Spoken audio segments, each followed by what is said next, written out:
These notes go along with your handout numbered 61A, and this is our introductory notes into systems of linear equations. So just an overview of the topic, we'll be graphing and solving linear equations in pairs or groups of 3 or 4. We'll have 2 variables in the equation, so we'll have an x and we'll have a y in each system. And what we'll be doing, we'll be solving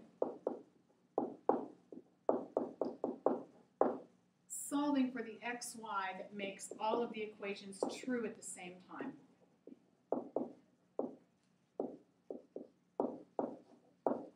All of the equations in the same system.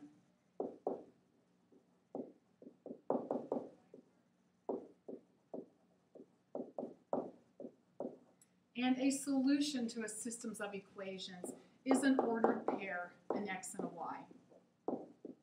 You have 2 variables in the equation, so your answer, you have to have an x answer as well as a y answer.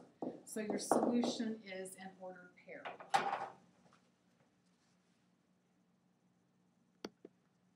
There are 3 possible outcomes when you're dealing with systems of equations, and I'll present all of the vocabulary word because it's interchangeable, and in different textbooks it's referred to in different ways sometimes, and I want you all to understand that the words just mean the same thing. So the first type of system is a consistent or independent system, and I'll just give you a few traits to help define that.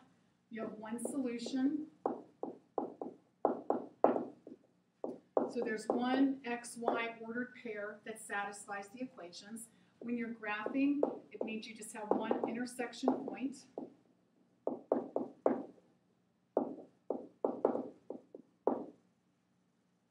And you can see you've got a graph and a pair of equations below the graph.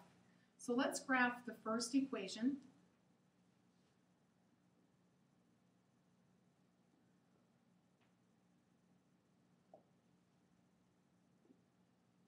So the blue dots represent my first equation. And I'll graph the second equation in red.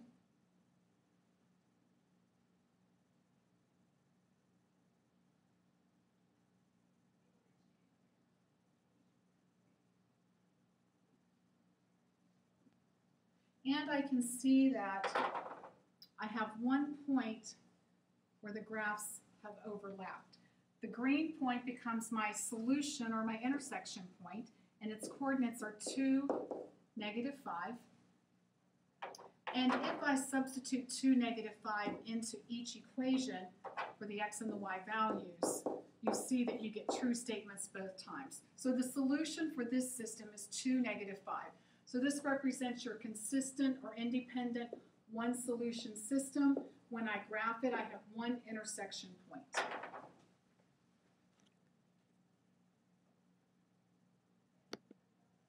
The second possible outcome is called consistent or dependent. The first selection was consistent independent. This is consistent dependent. And the outcome here, I have infinite solutions.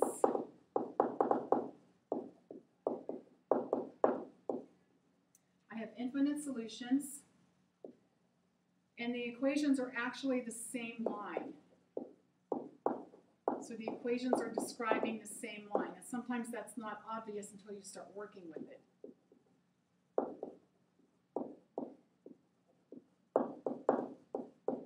So when I graph, I end up graphing just a single line, and this would be called your identity. To equal itself, it's just the identity. And you can see you've been given a pair of equations, and if I take the second equation and I solve it for y, when I solve the second equation for y, I can see that it's exactly like the first equation. So when I graph it,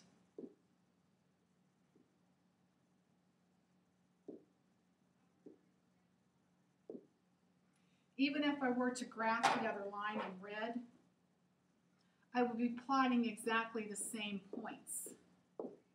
So a consistent dependent solution is when you're given a set of equations that are actually the same equation describing the same line.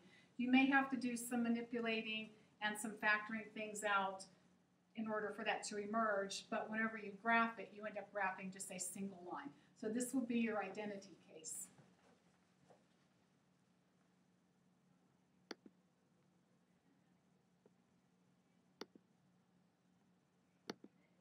Okay, the third possible outcome is called the inconsistent system, and this system has no solution.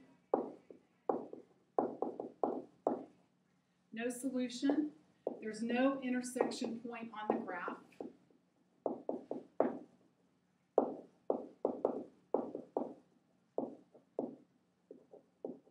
Because the lines are parallel. They're parallel lines that never intersect.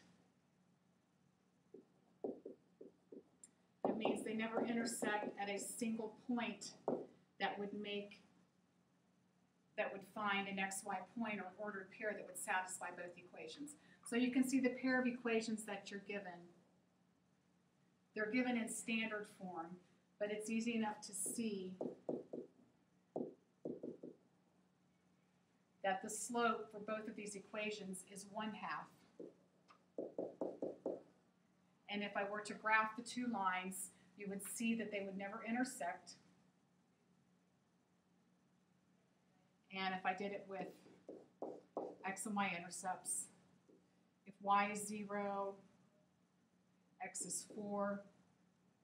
If x is 0, y is -2. So I'll graph the first line in blue.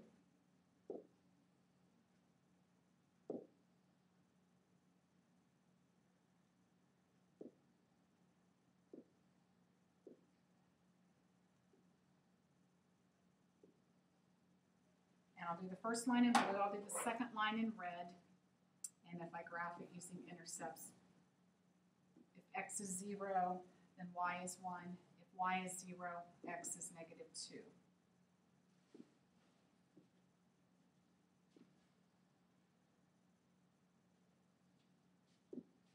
And you can see by plotting successive points that the lines run parallel to each other with no intersection. No solution to this system. So those are your three systems, the outcomes for the three systems, and an overview of what we're doing.